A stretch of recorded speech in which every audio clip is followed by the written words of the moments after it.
Սիրելի հայրենակիցներ,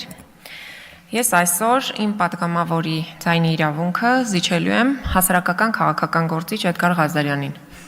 Մարդ, որի խոսքի ազատությունը սահմանափակված է դատարանի վճռով։ Իսկ ինչ է տեղի ունեցել։ Էդգար Ղազարյանը քննադատել է,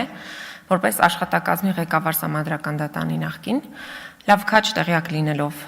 համակարգի ներսում առկա իրավիճակը, քննադատել է հայ-ադրբեջանական սահմանային հանձնաժողովի կանոնակարգի քննարկման եւ ընդունման ընթացակարգը։ Եվ այդ ընթացքում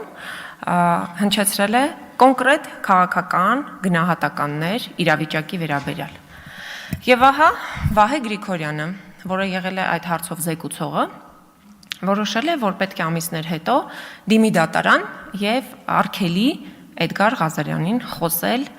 իր մասին, Սահմանադրական դատարանի մասին, դատավորների մասին, քննիչների մասին,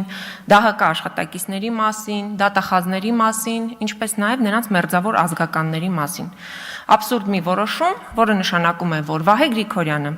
ով գնացել է Ստրասբուրգ, որպես եվրոպական դատարանի ներկայացուցիչ, ստանձնի իր պարտականությունները, Հայաստանում լռեցրել է ազատ խոսքը։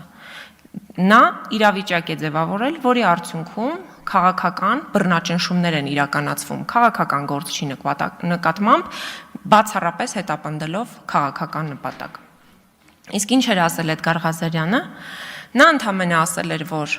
այն բոլոր հնարավոր թեզերը, որոնք որ Սահմանադրական դատարանի որոշմամբ արձանագրվել են, դա նշանակում է, որ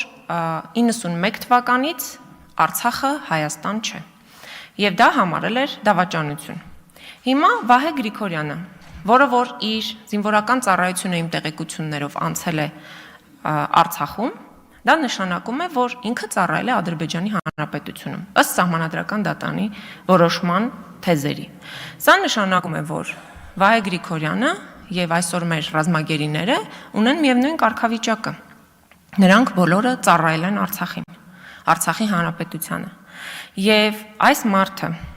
ով երկար տարիներ իմ գիտակից կյանքում ես Վահե Գրիգորյանին ճանաչել եմ մարդու իրավունքներով զբաղվող, մարդկանց իրավունքները պաշտպանող, տարբեր ատյաններում խոսքի ազատության մասին բղավող գործիչ, եւ հիմա նա սահմանափակում է մարդու խոսքի ազատության իրավունքը։ Մի երևույթ, որը որ անհնար է չդատապարտել, եւ ես բոլորի ուշադրությունն եմ հրավիրում այս իրողության վրա։ Իհարկե բոլոր հնարավոր ատյանները դրա մասին տեղեկացված են ինչպես ներքին օղակներում, այնպես էլ միջազգային հարթակներում, այնուամենայնիվ ես արձանագրում եմ, որ Հայաստանում խոսքի ազատությունը լրջագույնս վտանգված է, եւ ինչպես էկոնոմիստներ հենց 2 օր առաջ զեկույց հրապարակել, Հայաստանը ժողովրդավարության իր սանդղակը կրկին զիջել է հետհեղափոխական Հայաստանում։ Շնորհակալություն։